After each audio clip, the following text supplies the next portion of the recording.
Hello बच्चों, आज का हमारा टॉपिक है अलंकार। यानी अलंकार क्या होते हैं, किसे कहते हैं। सबसे पहले हम इस वर्ड का मीनिंग समझेंगे कि अलंकार का मतलब होता है आभूषण या फिर गहना। क्या होता है अलंकार शब्द का मतलब? आभूषण या फिर हम कह सकते हैं गहना। जैसे कि एक स्त्री जो होती है वो अपनी सुंदरता को बढ़ाने के लिए गहने पहनती है, जिससे वो और भी क्या दिखे, सुंदर दिखे, उसकी शोभा बढ़े। ऐसे ही भाषा को सुंदर और आकर्षक बनाने के लिए अलंकारों का प्रयोग किया जाता है। जैसे दुल्हन होती है वो गहने पहनती है और वो सुंदर लगती है।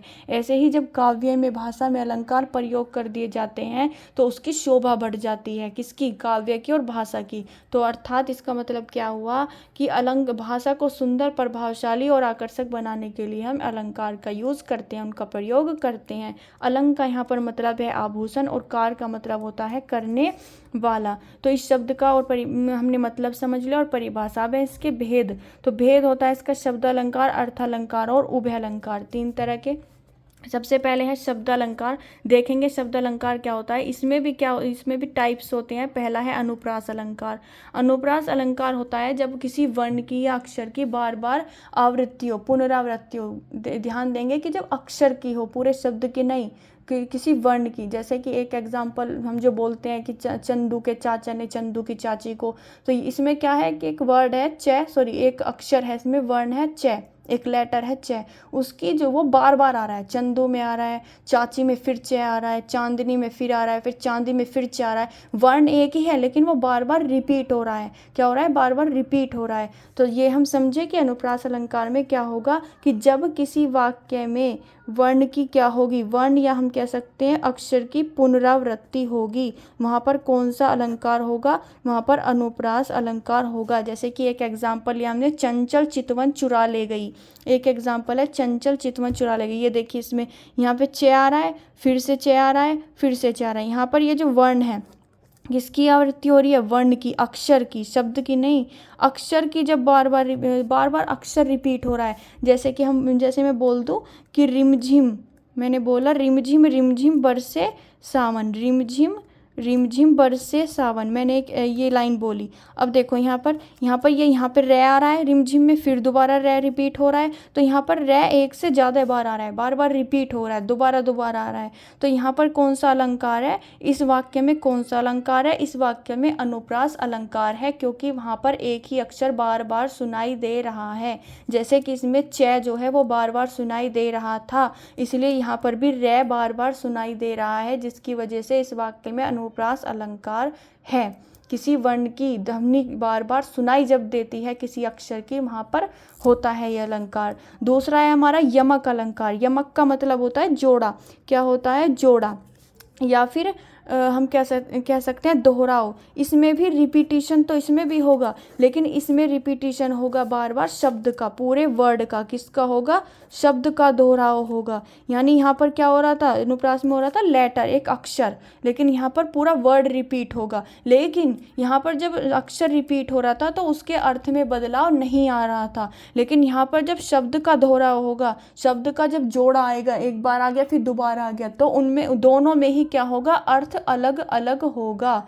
इसकी परिभाषा क्या हुई यमक अलंकार की? कि एक ही शब्द का दो बार आना लेकिन अर्थ हर बार अलग अलग हो जाना, वहां पर क्या होता है? वहां पर यमक अलंकार होता है। जैसे कि हमने एग्जाम्पल लिया है, कनक कनकते सौगुनी मादकता दिखाए। ये प्रसिद्ध कवि बिहारी लाल जी की पंक्तियां हैं। और इसमें ये देखो, कनक कनक, यहाँ पे कनक आ गया, यहाँ पे कनक आ गया, बार बार रिपीट हो गया वर्ड। देखो यहाँ वर्ड का रिपीटिशन हुआ है, सेम वर्ड आया है दो बार। वहाँ पर लेटर का रिपीटिशन हो रहा था। तो यहाँ पर जो मीनिंग है वो अलग है। इस कनक का मतलब अलग है और इस कनक का मतलब अलग है। एक कनक है यहाँ पर धतूरा से। यहाँ पर ये पंक्तियाँ कहना जा रही हैं कि सोना और धतूरा, धतूरा एक पौधा होता है, तो यहाँ पे सोना और धतूरा जो है दोनों में क्या होता है? नशा होता है। सोने से भी लोगों को क्या, सोना पाके भी लोग पागल हो जाते हैं, और धतूरे से भी आदमी पागल हो जाता है। धतूरे में क्या है? नशा है, इसलिए पागल हो रहा है। और सोने में क्या है? सोने में क्या है? अहंकार हो जाता है इंसान को, लालच हो जाता है, घमंड हो जाता है। यहाँ पर उस नशे की बात करी गई है। दोनों में अर्थ हो गया ना चेंज। वहाँ पर दूसरे नशे की बात एक कनक में सोने की बात करी गई थी, एक कनक में धतूरे की बात करी गई थी। दोनों में क्या है, नशा है, दोनों को पाकर इंसान पागल हो जाता है। जैसे एक एग्जाम्पल है काली घटा का घमंड घटा, काली घटा का घमंड घटा। अब देखो, काली घटा का घमंड घटा। अब देखो यहाँ पर क्या रिपीट हो रहा है, यहाँ पर घटा यहाँ पे भी आ गया और यहाँ पे भी आ गया, 2 बार रिपीट हो गए शब्द। यानी यहाँ पर इस वाक्य में कौन सा अलंकार है, यमक अलंकार, यमक अलंकार है। और यहाँ पर दोनों ही बार इस शब्द का मीनिंग क्या है, अर्थ क्या है, अलग अलग है। यहाँ पर कौन सी वाली घटा है, वो जो बादलों वाली घटा होती है। और यहाँ पर कौन सा वाला घटा है, कम होना। यहाँ दोनों बार क्या, यहाँ पे बादलों वाली, जो आसमान में बादलों वाली घटा होती है उससे मतलब है। और यहाँ पर है घमंड घटा, यहाँ घटा, यहाँ पर घटा का मतलब है कम होना, कोई चीज़ डिक्रीज होना, कम हो जाना। तो दोनों बार अर्थ क्या है, अलग अलग है। ऐसे ही इस वाक्य में कनक कनक दोनों 2 बार तो आया है, रिपीट तो हुआ है, लेकिन दोनों बार ही इस जोड़े का अलग अलग मीनिंग है, अलग अलग अर्थ है। जैसे कि मैंने लिया 3 बेर खाती थी, वो 3 बेर खाती थी। अब यहाँ पर 3 बार यहाँ पर संख्या की बात करी जा रही है, और 1 बेर में करी जा रही है संख्या की बात, 1 बेर में करी जा रही है फल की बात।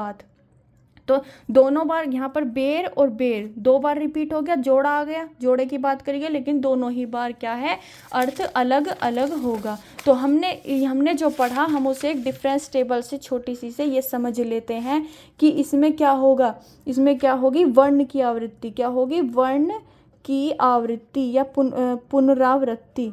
यहाँ पर अक्षर रिपीट होगा अनुप्रास अलंकार में। और यहाँ पर क्या होगा, यहाँ पर होगी शब्द का दोहराव या फिर शब्द की आवृत्ति। यहाँ पर शब्द रिपीट होगा। यहाँ पर क्या होगा, अर्थ में बदलाव नहीं होगा। अर्थ में क्या होगा, अर्थ में बदलाव नहीं होगा ये अनुप्रास अलंकार में। लेकिन यमक अलंकार में अर्थ में बदलाव होगा, जैसे कि हमने एग्जाम्पल अभी पढ़ा था। हर बार दोनों का अर्थ क्या होगा, अलग अलग होगा। तो ये हमने छोटा सा डिफरेंस इसमें पढ़ा और एग्जाम्पल हमने ले लिए थे। तो ये थे हमारे अनुप्रास और यमक अलंकार। अगली बार हम पढ़ेंगे श्लेष अलंकार क्या होता है, फिर उसके बाद जो अर्थ अलंकार है उसके भेद पढ़ेंगे, जैसे कि रूपक है, उपमा है, फिर इसके बारे में जानेंगे। तो ये थी हमारी छोटी सी वीडियो। होप कि आपको समझ आई हो, अनुप्रास और यमक में आपको भेद समझ आया हो। तो अगर समझ आया है, अच्छी लगी है वीडियो, यूज़फुल लगी है, तो please like, share and subscribe to my channel. Thank you for watching.